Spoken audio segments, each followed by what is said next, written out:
क्या आप जानते हो, एक बार भगवान कृष्ण को अपनी ही प्रजा के सामने एक चोरी का इल्जाम झेलना पड़ा था और उस सच को साबित करने के लिए उन्हें लड़ना पड़ा, एक ऐसे योद्धा से जो 28 दिन तक उनके सामने टिक गया। द्वारका की राज्यसभा में एक दिन हंगामा मच गया। सूर्य के समान चमकने वाला श्यामंतका मणि अचानक गायब हो गया था। लोगों ने शक करना शुरू कर दिया और धीरे धीरे उनकी उंगलियां उठने लगीं भगवान कृष्ण की तरफ। कृष्ण जानते थे सच को छुपाया नहीं जा सकता। अपना नाम साफ करने के लिए उन्होंने फैसला किया कि वो खुद जाकर इस रहस्य का पता लगाएंगे।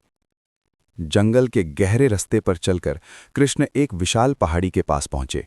वहां एक अंधेरी गुफा थी जहां से एक अजीब सी चमक निकल रही थी। जब कृष्ण गुफा के अंदर गए, उन्होंने देखा एक पत्थर के सिंहासन पर रखी हुई श्यामंतका मणि पूरे गुफा को रोशन कर रही थी। लेकिन वो मणि अकेली नहीं थी।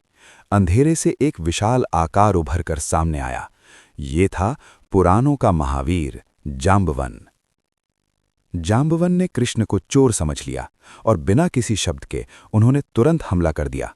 गुफा में एक ऐसी लड़ाई शुरू हुई जिसमें दोनों ही योद्धा अपनी पूरी शक्ति लगा रहे थे।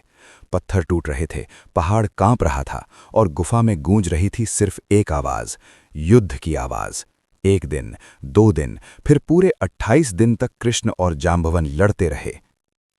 धीरे धीरे जांबवन की सांसें भारी होने लगीं। उन्होंने कृष्ण की आंखों में देखा और अचानक उन्हें कुछ याद आया। ये शक्ति, ये दिव्य तेज, उन्होंने इसे पहले भी देखा था। तब जांबवन को समझ आया, कृष्ण कोई आम योद्धा नहीं थे।